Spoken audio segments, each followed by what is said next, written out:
జనరల్‌గా మీరు రాసే పాటల వల్ల మీరింత స్ట్రాంగ్‌గా తయారయ్యారా? మీకు తగిలిన దెబ్బల వల్ల, మోసాల వల్ల మీరిలా తయారయ్యారా? తగిలిన దెబ్బలే. హ్మ్. హ్మ్. రాయడం వల్ల నేనేం కాలేదు. రాసేటప్పుడు నేను కామన్ మ్యాన్‌నే. ఓకే. బట్ కళ్ళ ద్వారా మనుషుల తత్వాన్ని చూసినప్పుడు గానీ, హ్మ్. దాన్ని నేర్చుకున్నదాన్ని ఎన్నో చూసానండి ఫీల్డ్‌ల. హ్మ్.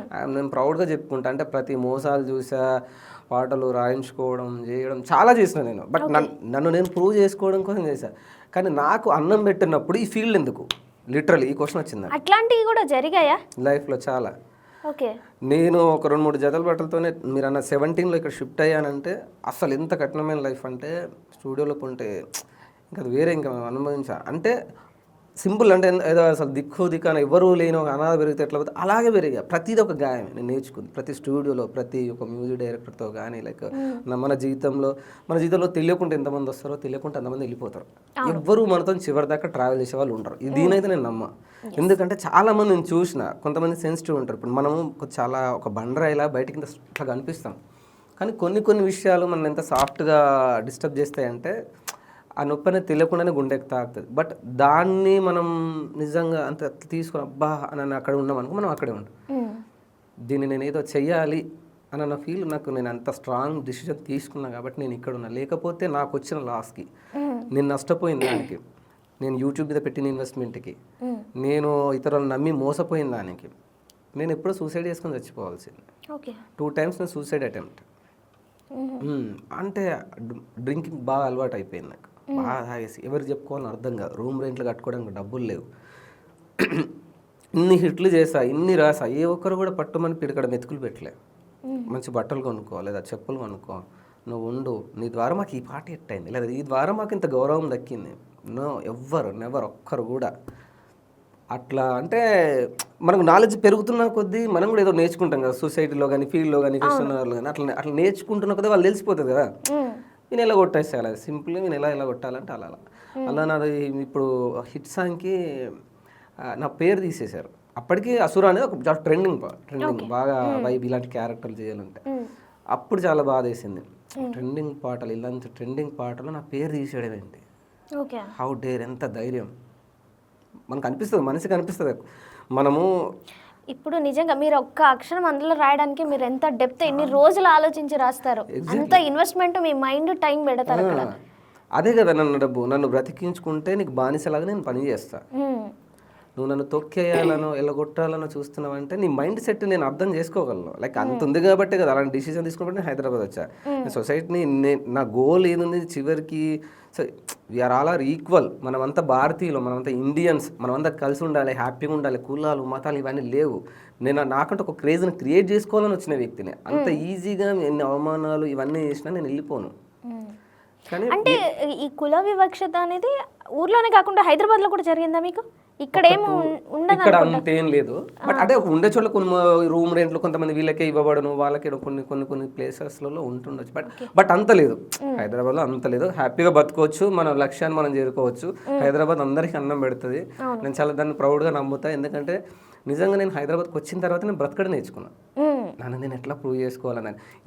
ఇంత వందల కోట్ల మంది జనంలో నన్ను గుర్తుపట్టి చేయడం ఏంటి? నాకు నన్ను సాధింది ఒక చంటి బిడ్డలా, ఒక కన్నతల్లి ఎలా అయితే పెంచి పోషించిందో హైదరాబాద్ కూడా నాకు అలాగే అన్నం పెట్టింది.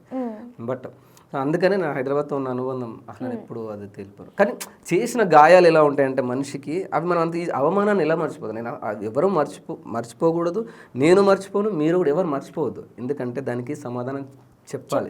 చెప్తేనే ఈ జన్మకి కానీ మన మనిషికి కానీ వాల్యూ. ఇప్పుడు నేను శివుణ్ణి మీరు అన్నారు అదేదో లైక్ మీరు నమ్ముతారు అది లైక్ ఒక పాజిటివ్ వైబ్ కోసం నేను నమ్మాల్సి వస్తుంది. అక్కడ నాకు ఏదో ఒక వెపన్ కావాలి. నాకు శత్రువుని ఎదిరించాలంటే some times I'm also loser. నేను కూడా తగ్గిపోతుండొచ్చు. దాన్ని నాకు ఒకటి కావాలి కదా.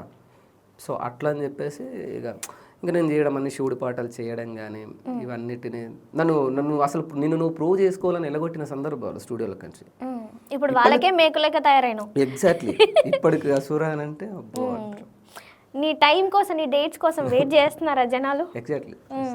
మమ్మల్ని 2 రోజులు వెయిట్ చేయించాడు, ఇక వాళ్ళ కోసం వెయిట్ చేయించడా చెప్పండి. సో దాని టైంలోనే అంటే ఇప్పుడు అట్లా ఇంత తీసుకున్న తర్వాత మళ్ళీ నాకు లాస్ట్ 2 years కూడా గ్యాప్ వచ్చింది. అంటే గ్యాప్ మీన్స్ నేనే తీసుకున్నాను కావాలని.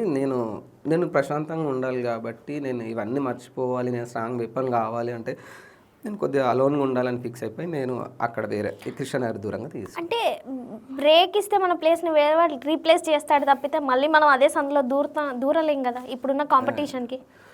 అలా అనుకోలేదా మీరు? అలా ఏమనుకో, ఎందుకంటే మెసేజ్ ఓరియంటెడ్ జోనర్ అనేది చాలా క్రిటికల్ డిఫికల్ట్ ఎందుకంటే దీన్ని సమాజానికి మెసేజ్ ఇస్తే ఎవడి ఉంటాడు అనే సిచ్యువేషన్లో ఉన్నాం కాబట్టి దీన్ని అందరూ ఎంచుకోలేరు.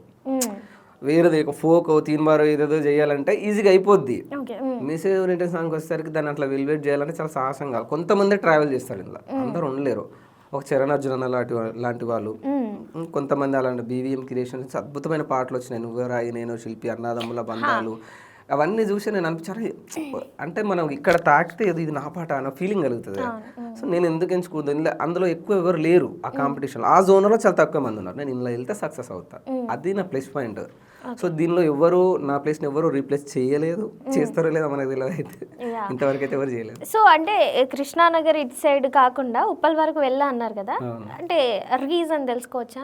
ఐ మీన్ అంటే అందరు ఇక్కడ ఉంటారు ఎవరిని టచ్ చేసినా కానీ, బట్ మీరు అంత దూరంలో ఉండడానికి రీజన్ ఏమైనా ఉందా? అంటే నేను రియలైజ్ అయినా కదండి, అంటే నాకు జ్ఞానోదయం ఎప్పుడైందంటే ఇక్కడ ఉంటే ప్రతి క్షణం కొన్ని జ్ఞాపకాలు గుర్తొస్తాయి. ఇక్కడ కృష్ణనగర్తో ఉన్న అనుబంధం ఇప్పటిది కాదు కదా. మీరు లవ్ ఫెయిల్యూర్ ఏమైనా జ్ఞాపకాలు అని అంటే అవైతేనే టర్న్ అవుతాయి, అవమానాలు అయితే అరే ఇవి మనకు గుర్తు రావాలని లైక్ నాలాంటి సైకోలు ఏం చేస్తారు తెలుసా, అలాంటి ఎవరైనా అవమానించేటోళ్ళు ఉంటే వాళ్ళ ఫోటోలు నేను గ్యాలరీలో పెట్టుకొని ఎవ్రీడే చూస్తాను, నాకు గుర్తు రావాలి కాబట్టి. సో అలా మీరు ఏమైనా ఇదా అని చెప్పేసి? లేదండి, అంటే అట్లా ఏం లేదు.